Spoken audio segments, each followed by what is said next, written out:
এক গ্রামে দুই বন্ধু থাকত, রাহুল আর বিপুল। তারা খুব ভালো বন্ধু।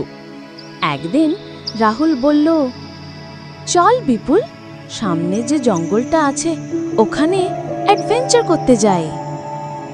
বিপুল একটু চিন্তিত ছিল।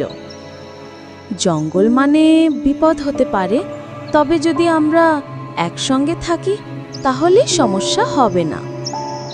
তারা দুজনই জল আর কিছু খাবার নিয়ে বের হয়ে পড়ল।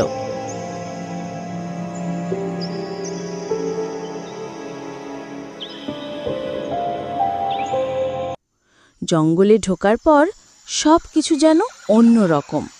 পাখির ডাক, পাতার শাঁসা শব্দ, গাছের ছায়া, এক কথায় জাদুকরী পরিবেশ। হঠাৎ তারা দেখল একটা বড় শাল গাছ কথা বলছে। তোমরা কে? এখানে কেন এসেছো? রাহুল কাঁপতে কাঁপতে বলল, আমরা অ্যাডভেঞ্চারে এসেছি। আপনি কি সত্যিই কথা বলছেন? হ্যাঁ, আমি এই জঙ্গলের অভিভাবক। এখানে সাহস আর মন ভালো থাকলে সব কিছু সহজ হয়। তারা বুড়ো শালগাছের অনুমতি পেয়ে এগিয়ে চলল।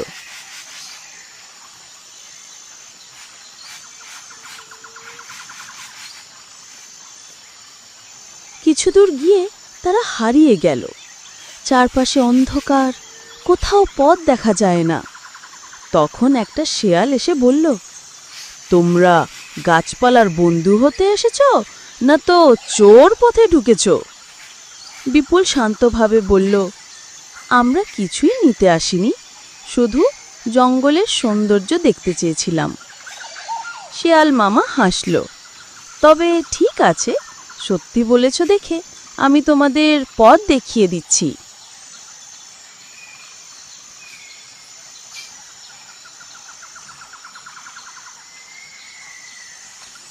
শেয়াল তাদের নিরাপদে এক ঝর্ণার কাছে নিয়ে গেল। সেখানে কিছু হরিণ আর খরগোশ খেলছিল। তারা সবাই দুই বন্ধুকে স্বাগত জানালো। বিপুল আর রাহুল বুঝল, জঙ্গল শুধু অ্যাডভেঞ্চারের জায়গা নয়, এটা জীবনের, প্রকৃতির আর বন্ধুত্বের স্কুল। সন্ধে নামতেই তারা বুড়ো শালগাছের কাছে ফিরে এলো। গাছ বলল, তোমরা প্রমাণ করেছ জঙ্গলকে ভালোবাসলে জঙ্গলও তোমায় আপন করে নেয়।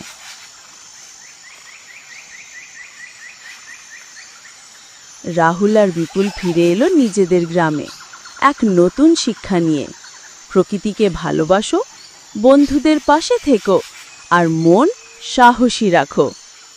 তাহলে বাচ্চারা, এই গল্প থেকে আমরা শিখতে পারলাম যে প্রকৃতির প্রতি শ্রদ্ধা, সত্যি কথা বলা, বন্ধুত্বের মূল্য, ভয়কে জয় করা। তো বাচ্চারা, ভিডিওটা দেখার জন্য ধন্যবাদ।